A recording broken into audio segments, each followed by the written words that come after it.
জাতির প্রত্যাশা পূরণে আদর্শিক এই পথ চলার বাঁকে বাঁকে ইসলামিক ছাত্র শিবিরের সভাপতি মঞ্জুরুল ইসলাম বলেছেন, ২-১ দিনের মধ্যে সেক্রেটারি সহ ঢাকা বিশ্ববিদ্যালয় শাখার পূর্ণাঙ্গ কমিটি ঘোষণা করা হবে।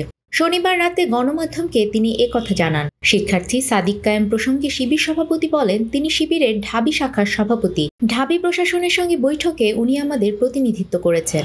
সকল মানুষকে সংখ্যালঘুদের পাশে দাঁড়ানো।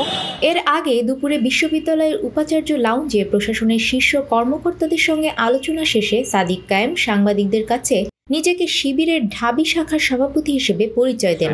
আমি ইসলামী ছাত্র শিবির ঢাকা বিশ্ববিদ্যালয় শাখার সভাপতি।